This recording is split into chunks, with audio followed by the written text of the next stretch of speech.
Comenzamos la sexta parte de este tema, los 9 dones del espíritu, y estamos trabajando con el cuarto don o sentido espiritual, que es el de sanidad o sanidades.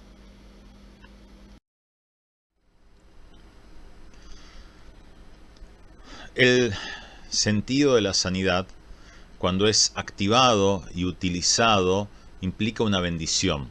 Y aquí tenemos la cuarta bienaventuranza, que dice: bienaventurados los que tienen hambre y sed de justicia, porque ellos serán saciados. Nuevamente nos encontramos con una referencia a incorporar algo, hambre y sed, en este caso de justicia.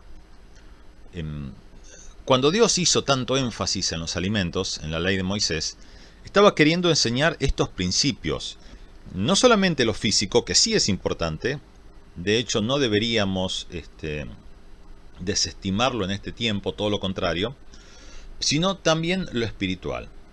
Aquello con lo que nos alimentamos, materia, energía, espíritu, o sea, nos alimentamos con alimentos materiales, pero todos esos alimentos tienen energía, y hay también energías del cielo y energías del inframundo, y hay un alimento espiritual que es la palabra de Dios o la otra palabra, y con eso que nos alimentamos vamos a ser nutridos o vamos a ser enfermados. Nuestro cuerpo, cuerpo, alma y espíritu, todo. Rechazar el alimento contaminado de este tiempo nos puede dejar famélicos, sin desnutridos, decir, bueno, no, todo esto está contaminado, no voy a comer esto, pero le permite a Dios alimentarnos con su comida celestial. Este tipo de alimentos contaminados, físico, material, que puede estar literalmente contaminado, con tóxicos, con agroquímicos, envenenado, desprovisto de nutrientes, y todo eso es mentira y engaño que entra en nosotros y nos enferma, ¿no? No solamente lo físico, de nuevo.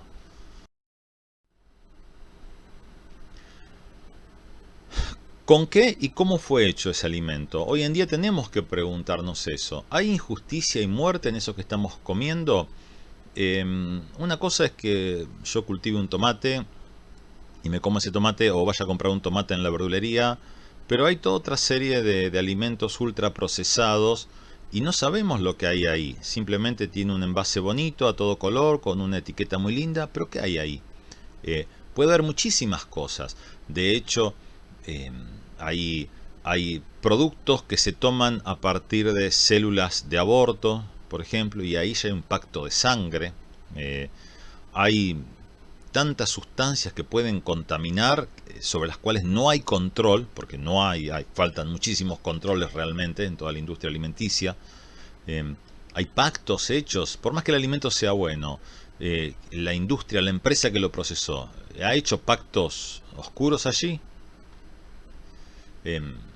Hasta podemos hablar hoy de no solamente de pactos, sino de mezcla incluso con carne humana, insectos que se está poniendo de moda, pero no son alimentos sanos para nada, y bueno, muchas cosas más. ¿En qué condiciones rodean la producción, la compra, la preparación, la venta, la comercialización? ¿Cuáles son esos pactos? ¿Es solo por gula? Juan 4, 31, 34 dice: Mientras tanto, con ruego los discípulos le decían: Rabí, come. Pero él les dijo: Para comer yo tengo una comida que ustedes no conocen. Los discípulos se decían unos a otros: ¿Alguien le habrá traído algo para comer? Jesús les dijo: Mi comida es hacer la voluntad del que me envió y llevar a cabo su obra. Jesús, no es que Jesús no comió o rechazó el alimento, no, él comía, es más, muchísimas veces lo vemos en fiestas, bebiendo y comiendo y compartiendo el evangelio en las fiestas, pero él claramente le dice: muchachos, todo esto está bárbaro, pero ojo, que hay una comida superior, y acá es esta comida no solamente física, sino también espiritual, hambre y sed de justicia. Cuando el deseo de verdad y de justicia se transforma en nuestro alimento, entonces recibimos el alimento espiritual que trae perfecta sanidad a nuestro interior. Todo el Sermón del Monte, que empieza con las bienaventuranzas, sigue luego enseñándonos primeramente cómo no vivir una fe religiosa. Ellos conocían la palabra en aquel entonces, pero era religión, era palabra transformada en una religión prácticamente muerta o sin vida. La cuarta sección que sigue a las bienaventuranzas, recordemos, tenemos las bienaventuranzas como introducción al Sermón del Monte y tenemos una breve conclusión y luego hay dos partes, cada una con 9 secciones. Entonces, la cuarta sección de la primera parte dice: ustedes han oído que fue dicho, no cometerás adulterio, pero yo les digo que cualquiera que mira con deseos a una mujer, ya adulteró con ella en su corazón. Por tanto, si tu ojo derecho te hace caer en pecado, sácatelo y deshazte de él. Es mejor que se pierda uno de tus miembros y no que todo tu cuerpo sea echado al infierno. Y si tu mano derecha te hace caer en pecado, córtatela y deshazte de ella. Es mejor que se pierda uno de tus miembros y no que todo tu cuerpo sea echado al infierno. Esta es entonces la cuarta sección de esta primera mitad del Sermón del Monte, ¿no? Podemos relacionar con Génesis 2, 23, 24. Entonces Adán dijo: esta es ahora carne de mi carne y hueso de mis huesos. Será llamada mujer porque fue sacada del hombre. Una traducción más literal diría, por ejemplo, varona, una cosa así. Por eso el hombre dejará a su padre y a su madre y se unirá a su mujer y serán un solo ser. 1 Corintios 6, 18. Huyan de la inmoralidad sexual. Cualquier otro pecado que el hombre cometa ocurre fuera del cuerpo, pero el que comete inmoralidad sexual peca contra su propio cuerpo. El adulterio es más que la fornicación, porque además de una relación sexual ilícita, desordenada, implica romper un pacto, implica violar ese pacto. Esa unión de pacto no es algo formal o contractual. Hoy en día el matrimonio está muy devaluado. En sus inicios el matrimonio no tenía mucho que ver con el amor, sino con un contrato social, una relación social, económica, nacional.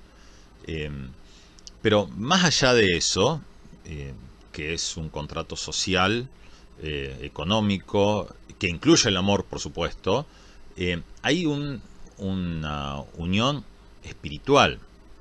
Hay una unión espiritual, hay una unión del alma, hay una unión de la energía vital de cada uno.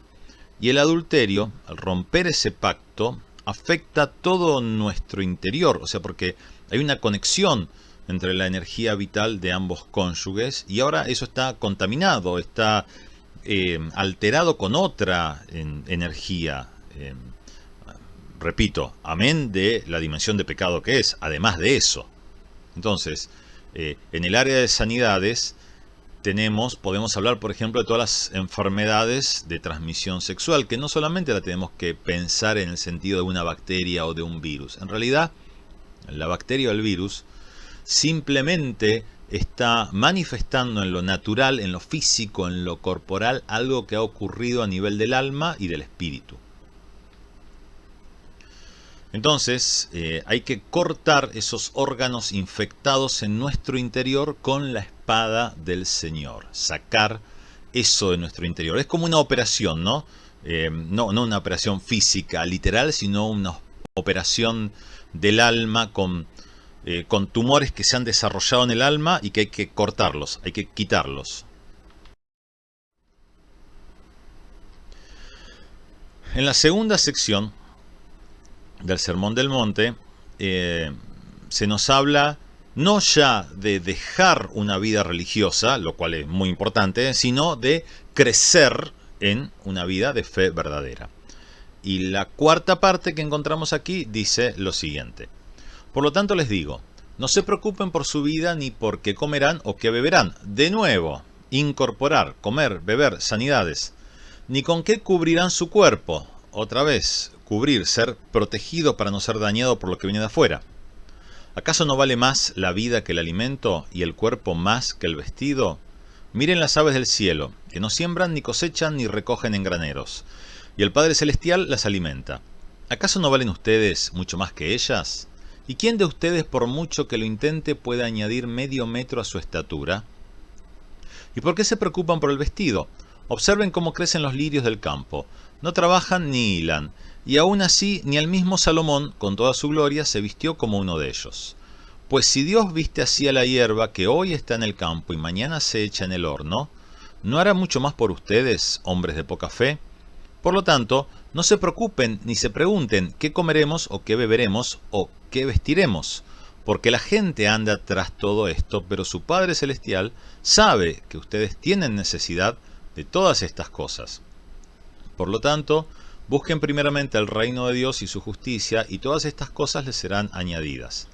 Así que no se preocupen por el día de mañana, porque el día de mañana traerá sus propias preocupaciones.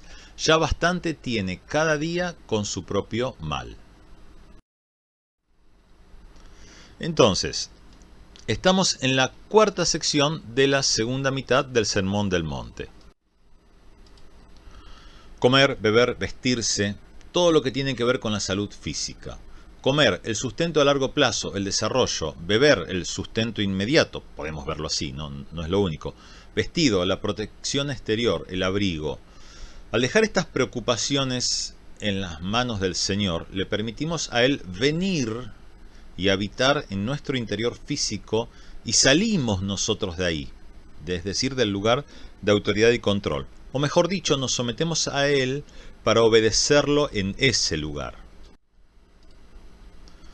Entonces hay luz, hay sanidad, porque Él habita y Él está al control de lo que ocurre allí. Cuando hacemos por nuestra seguridad física fuera del Señor, terminamos dañándonos internamente. Eso es lo que genera estrés, enfermedades profesionales, actividades ilegales. Pero muchas veces aceptamos ese daño físico para tener seguridad física. Qué extraño, ¿no? Como resultado, el sentido de sanidad se bloquea, porque decidimos no ver y escuchar nuestro interior en función de lo que sabemos que tenemos que hacer. No escuchamos qué está pasando dentro nuestro, dónde está saltando algo ahí que un fusible que no va bien, porque estamos convencidos de que hay que hacer esto y que hacer lo otro, porque eso nos va a dar seguridad y al final es lo que nos termina dañando. Cuando renunciamos a eso y lo ponemos en sus manos, entonces se activa el sentido. El Espíritu Santo activa los sentidos espirituales, y en Romanos 8, en la primera parte de Romanos 8, en la cuarta sección, nos encontramos con esto. Pero si Cristo está en ustedes, el cuerpo está en verdad muerto a causa del pecado, pero el Espíritu vive a causa de la justicia. Y si el Espíritu de aquel que levantó de los muertos a Jesús vive en ustedes, el que levantó de los muertos a Cristo Jesús también dará vida a sus cuerpos mortales por medio de su Espíritu que vive en ustedes. De nuevo, el cuerpo mortal, sanidad, cuerpo destinado a la muerte, a la enfermedad, que es vivificado por el Espíritu. Renunciar al alimento interior de la justicia propia que viene del infierno para ser alimentados por el Espíritu, que es el que nos da la verdadera vida. El cuerpo del pecado, es decir, el yo pecaminoso, esa naturaleza de pecado, está muerto porque no recibe más el alimento corrupto que necesita para seguir viviendo con esa falsa vida. Pero el cuerpo físico es vivificado por el alimento que viene del Espíritu. Porque este cuerpo del pecado no es el cuerpo físico material, es obviamente esta alma corrompida que está en mí, una especie de yo paralelo, ¿no? Hay un yo metido que no soy yo, pero que el pecado me metió y que se comporta, actúa como si fuera yo y trata de manejarme como un títere. Bueno, ese cuerpo, esa es la naturaleza pecaminosa que debe morir, y por el contrario debemos alimentar nuestro verdadero yo espiritual. Hay una conexión de vida espiritual que se recibe de Dios directamente. Necesitamos abrirnos a recibir esta vida de lo alto, esta energía espiritual. Se despierta nuestra visión interior para ver cuál es el yo que debe morir y cuál el que debe vivir. En la segunda parte de Romanos 8 vemos la vida victoriosa, y esta vida victoriosa tiene activado el sentido. Romanos 8:31. ¿Qué más podemos decir? Que si Dios está a nuestro favor, nadie podrá estar en contra de nosotros. En contra de nosotros. Esto es aquel que nos provoca un daño. Ataque hacia nuestra integridad, nuestro interior, daño interno, que nos quiere arrojar en prisiones de cautividad, meter grilletes de enfermedades.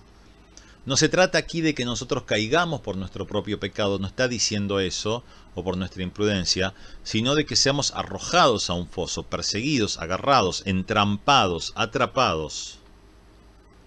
Podemos tener la seguridad de la protección de Dios, por lo tanto, no necesitamos reforzar nuestro interior como si fuera una caparazón por nosotros mismos. Porque si hacemos eso nos volvemos insensibles y también ahí se embota el sentido de las sanidades. Entonces puede estar abierto y sensible porque hay toda una coraza externa que nos protege, que es Dios mismo. El Mesías activa este sentido. Isaías 11, 3 al 5. Su deleite será temer al Señor, no juzgará según las apariencias, ni dictará sentencias según los rumores. Defenderá los derechos de los pobres. Esta es la cuarta afirmación que hace. Pobreza está inevitablemente relacionado con enfermedad. La enfermedad genera pobreza, la pobreza genera enfermedad. Pobreza en todo sentido, no es solamente pobreza de dinero, sino también es pobreza emocional, pobreza en las actitudes, en las aptitudes, pobreza física. De hecho, es mucho peor la pobreza emocional, intelectual, que la pobreza física. La relación entre ambas cuestiones, en ambos sentidos, pobreza-enfermedad, es directa, y esto forma un círculo vicioso del cual se vuelve muy difícil salir. Al ser quitada la pobreza como factor externo, la alimentación en todo sentido mejora y la salud también mejora. Cuando hay necesidades y peligros apremiantes en el afuera, producto de la pobreza, no se puede ocupar uno de su interior. Cuando tienen que estar peleando por un mendrugo de pan día a día, peleando por proteger su integridad física de alguna manera, uno no puede tener la tranquilidad suficiente como para mirar hacia el interior, iluminar las áreas que necesiten sanidad, tomar las disciplinas adecuadas. Desde el otro punto de vista, la enfermedad inevitablemente va a generar pobreza. No hay fuerzas para trabajar, no hay claridad de pensamiento para idear, no se tiene un buen aspecto para ser aceptado por las personas. Eso es sí o sí inevitable. También el sentido de las sanidades se activa al vivir en una comunidad que vive en concordia. Vive en concordia justamente porque el Espíritu Santo se está moviendo en ella. Dice Isaías 11, 6 al 8. El lobo convivirá con el cordero, el leopardo se acostará junto al cabrito, el becerro, el león y el animal engordado andarán juntos, y un chiquillo los pastoreará. La vaca y la osa pasarán, sus crías se echarán juntas, y el león comerá paja como buey. El niño de pecho jugará sobre la cueva del áspid, y el recién destetado extenderá su mano sobre la cueva de la víbora. Aquí tenemos 9 afirmaciones. Sin duda el sentido general de todo esto es claro, ¿no? Está hablando de una comunidad de paz en donde lo imposible, los que de ninguna manera podían estar juntos, lo están. La otra versión, en Dios habla hoy, dice que se dejarán guiar por un niño pequeño, ¿no? Un chiquillo los pastoreará o se dejarán guiar por un niño pequeño. El resultado del reinado del Mesías es paz y armonía entre los que la sociedad cataloga como víctima y victimario, los poderosos, los fuertes y los débiles. Esa es la visión.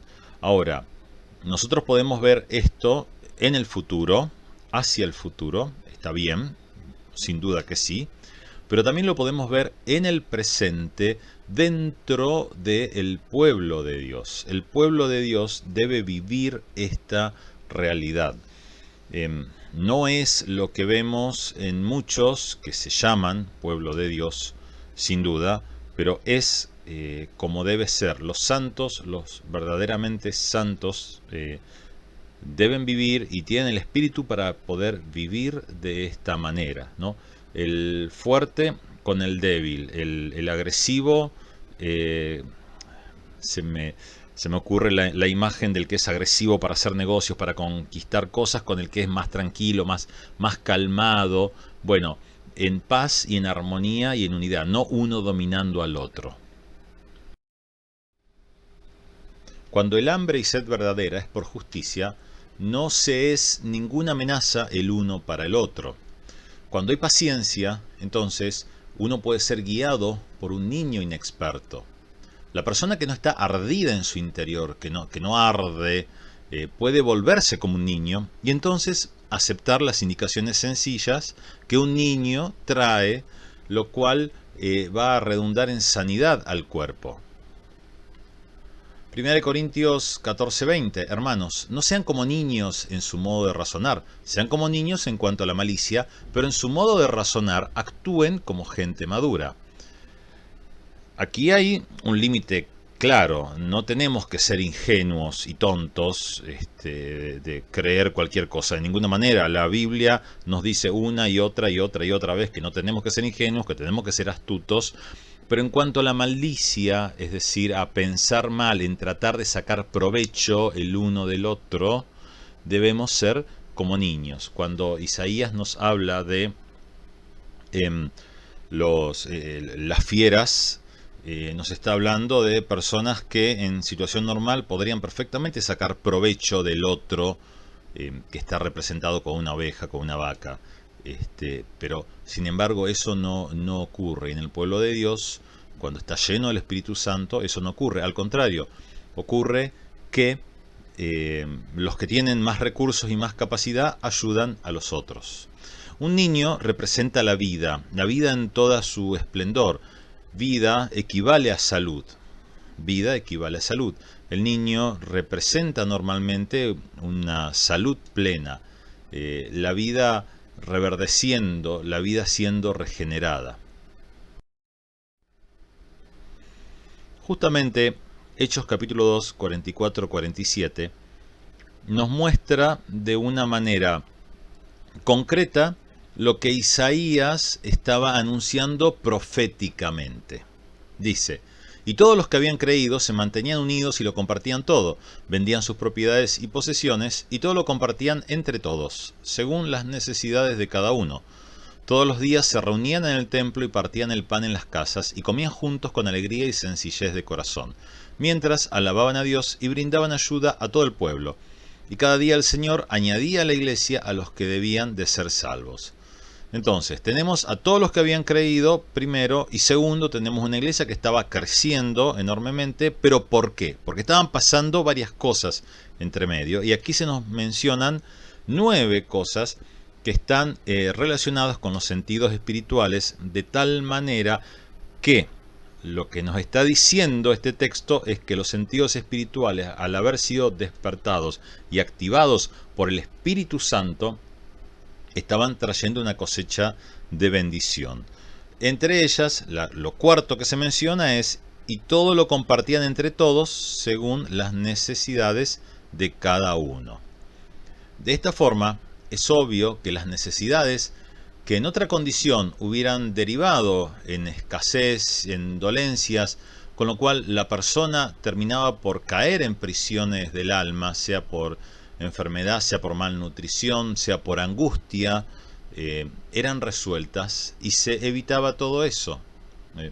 Es interesante, ¿no? Si comparamos con la actualidad, en donde nosotros podemos escuchar un montón de palabras muy bonitas acerca de lo que tenemos que hacer y lo que no tenemos que hacer y cómo tenemos que hacerlo, pero muy difícilmente encontremos comunidades en donde se comparta lo uno con lo otro, se comparta lo que es necesario, que no siempre va a ser alimento físico o un abrigo material, sino puede ser otro tipo de ayuda muy puntual y muy necesaria. Para esto, para que ocurriera esto, que todo lo compartieran entre todos, según las necesidades de cada uno debía expresar claramente cuáles eran sus necesidades. Es decir, los cristianos tenían que ser lo suficientemente transparentes como para que los demás supieran qué es lo que le estaba pasando. Y tenía que haber la generosidad para compartir los recursos que se tenían. Un interior abierto hacia los demás. Se podía ver dentro del otro, el otro podía ver dentro de uno, cada uno podía ver adentro suyo, de tal manera que podía expresar las necesidades. Esto activa el sentido, este sentido que permite ver hacia adentro, en donde están las necesidades. Al estar activado, entonces las necesidades pueden ser suplidas en la comunidad de los santos. Volvemos a Isaías 35, 5 al 7.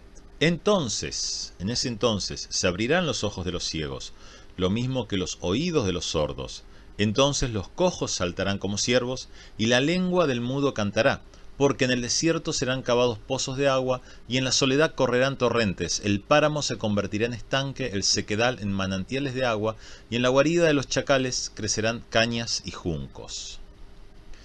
Salmo 32, 3 al 7. Mientras callé, mis huesos se envejecieron, pues todo el día me quejaba. De día y de noche me hiciste padecer, mi lozanía se volvió aridez de verano.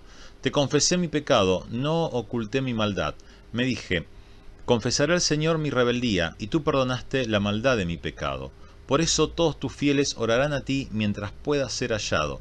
Aunque sufran una gran inundación, las aguas no los alcanzarán. Tú eres mi refugio, tú me libras de la angustia, tú me rodeas con cánticos de libertad. En la alabanza y en el bien hablar está la sanidad.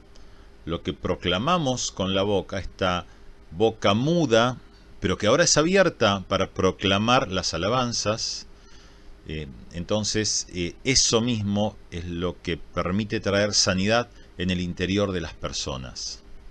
Cuando la sanidad comienza a fluir desde el interior, es imposible quedarse callado y no alabar a Dios, y esto a su vez genera más sanidad como un círculo virtuoso. Esta alabanza que sale de interiores sanados inevitablemente sana a la creación también, como vemos en Isaías, ¿no? Primero hay una acción sobre la persona, pero inmediatamente eso llega a la creación. En esta comunidad santa, los justos caminan hacia su propósito. Y en este camino también los sentidos espirituales tienen mucho que ver. Isaías 35, 8 al 10. Y habrá allí calzada y camino, el cual será llamado camino de santidad. No pasará por allí ningún impuro, sino que él mismo estará con ellos. El que ande por este camino, por torpe que sea, no se extraviará. No habrá allí león ni fiera subirán por él, ni allí se encontrarán, para que caminen los redimidos. Y los redimidos por Jehová volverán a Sión con alegría, y habrá gozo perpetuo sobre sus cabezas. Tendrán gozo y alegría, y huirán la tristeza y el gemido. La cuarta afirmación es, sino que él mismo estará con ellos. Y podemos ir a Éxodo 15, 26. Les dijo, si escucha con atención la voz del Señor tu Dios y haces lo que es recto delante de sus ojos y prestas oído a sus mandamientos y cumples todos sus estatutos, jamás te enviaré ninguna de las enfermedades que les envié a los egipcios. Yo soy el Señor tu sanador. Claramente cuando Dios va con nosotros, o mejor dicho, cuando nosotros decidimos caminar con Dios, Él se transforma en nuestro sanador y entonces Él nos libra de toda enfermedad. Cuando el Señor nos acompaña, Él se encarga de traer sanidad sobre toda dolencia. Las enfermedades en el camino nos impiden avanzar o nos hacen ir más lento. Pero cuidado, no nos olvidemos del aguijón que tuvo Pablo, porque a veces no tenemos que ir tan rápido. A veces es necesario que vayamos un poco más lentos, pero para refrenar nuestro impulso natural, Dios pone algún aguijón allí para que, bueno, vayamos un poquito más lentos, pero en ese caso, recibimos claramente la voz del Señor y la gracia del Señor para soportar eso. Claramente Dios le dijo a Pablo, bueno, mira Pablo, esto no te lo voy a sacar. Vos hiciste milagros asombrosos, vos mismo resucitaste, pero esto te lo voy a dejar porque necesito dejártelo para tratar con vos. No podemos hacer el esfuerzo de caminar si no estamos sanos, o por lo menos lo suficientemente sanos, ¿no? Pero si caminamos por fe aún enfermos, Él promete estar acompañándonos y sanándonos, con lo cual todo camino exterior se vuelve también un camino interior. En el camino Dios nos va enseñando, nos va tratando, nos va procesando.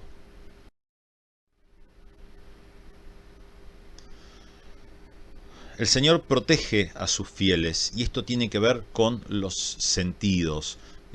Protege los sentidos, protege nuestros sentidos para que se mantengan activos, para que se mantengan despiertos de los ataques del enemigo que vienen justamente para nublarlos. Salmos 91, 3 al 6. El Señor te librará de las trampas del cazador, te librará de la peste destructora. El Señor te cubrirá con sus plumas y vivirás seguro debajo de sus alas. Su verdad es un escudo protector. No tendrás temor de los terrores nocturnos, ni de las flechas lanzadas de día. No temerás a la peste que ronda en la oscuridad, ni a la mortandad que destruye a pleno sol. Muy bien, acá tenemos 9 acciones del Señor que nos están protegiendo, pero que en realidad están protegiendo nuestro espíritu para que nuestros sentidos espirituales no sean embotados. Y la cuarta afirmación es: vivirás seguro debajo de sus alas. Es decir, Dios nos mete en su interior como la gallina, como un ave, bien cerca de su corazón, con su calor, debajo de sus alas. Viviendo en su interior, ahí bien protegidos, entendemos cómo debe ser nuestro propio interior. Estamos viendo su interior. En su calor y cobijo recibimos el calor vital que necesitamos para reactivar nuestro interior. Finalmente, los santos alcanzan la victoria. La victoria, y en este caso lo vamos a enfocar, la victoria espiritual contra aquellos ataques que pretenden nublar nuestros sentidos espirituales. Y podemos ver en Hebreos 11, 33, 34. Este es se ha llamado el capítulo de la fe. Por la fe vemos lo invisible. Y esta fe no solamente nos permite luchar las batallas visibles contra enemigos poderosísimos y ganar porque estamos viendo el invisible que nos está ayudando por detrás, con ejércitos mucho mayores que los ejércitos que vemos visiblemente, sino que además nos permite ir a esos lugares invisibles y ganar primeramente ahí. Dice que por la fe conquistaron reinos, impartieron justicia, alcanzaron promesas, taparon bocas de leones, apagaron fuegos impetuosos, escaparon del filo de la espada, sacaron fuerzas de flaqueza, llegaron a ser poderosos en batalla y pusieron en fuga a ejércitos extranjeros.